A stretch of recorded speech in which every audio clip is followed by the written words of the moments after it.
جی ولمړي صاحب محترم د کرک حمدانو چوک نه برکت الله تپوس کې د کرکټ کتل دا څنګه دی جایز دی کنه لګنن فائنل دی کتلو متعلق خو به جواب درک چې کتل شي یا نه شي کتل خو یو مسله بلا هم دا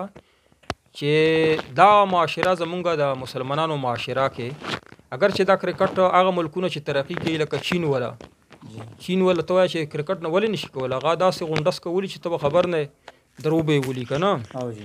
دارنګ امریکا دا خو د غټ غټ ملکونه چې ترقی کوي دوی کې د کرکټ ټیم نشته چې چرته د کرکټ ټیمونه دي یا خلک په د بلاغ تکړی دي یا سریلانکا دی یا تنزانیا دی یا کینیا دی یا پاکستان دی یا بنگلاديش دی چې لوګي د خلک مریا انډیا دی دا خلک په دې وبا باندې اخته کړي خیر دی وبا اخته کړو خو تاسو دومره ذهن ته دا خبره کوزه شو چې تاسو چې کم څه غونډس کا زیات ولي یعنی کرکټ زیات کوي دا بال چې مضبوط کوي یا رنز زیات کوي منډه ډېره وਹੀ نو دا تاسو هیرو دی مسلمان هیرو داسې کېدلی شي چې څوک زیات بال ولي مسلمانانو هیرو خو په تیر وخت کې انبیاء کرام دي صحابه کرام دي او یا اولیاء کرام دي هغه علما کرام دي چې دین د پر سرونه ورکړي قرباني ورکړي دي تیر وخت کې غد راشد منحاس دي غد دا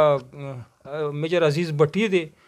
او دینه علاوه په کارګل کې قرباني ملک ته پر قرباني ورکړه افواج پاکستان چې کوم نوجوانان دي دا هیرو دي زمونږه دا څنګه زما هیرو دي چې دا زیات نه زیات بالو نو څه فائدہ ماته راو نه ملک بچاو کړي دي نه اسلام بچاو کړي دا په ذهن کې خلکو چاته چولي چې یو مثلا یو پرشتیا باندې هیرو زمونږه چې هغه د ریاست محافظ وي افواج پاکستانی علماء کرام په مقابله کې د کرکټ ولا چې څوک هغه بال ولي دا به هیرو زما د ته داسې په نظر سره ګورم د کومه داسې کشمیر فتح کړی نو لہذا دغه یو خدا معاشره ډېر اسخا کړه ګندا کړه د پاکستان معاشره په دې کرکټ باندې خلکو او د ته هیرو وي چې د کومه بالونه ولي کم هیرو پر اشتیا زمونږ هیرو دي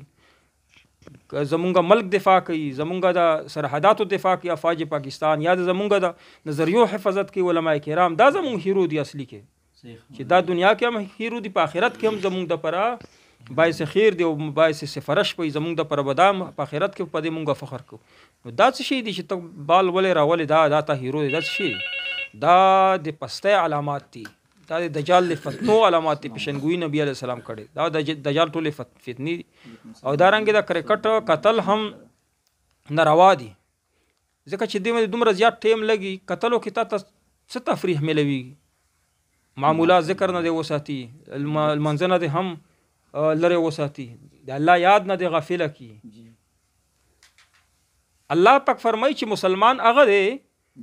يذكرون الله قياما وقعودا وعلى جنوبهم ويتفكرون في خلق السماوات والارض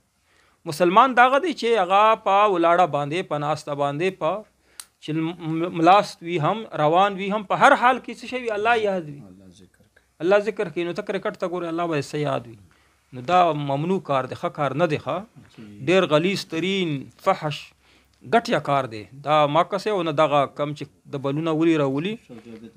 یا دا بیټینګ چې کوي راکوي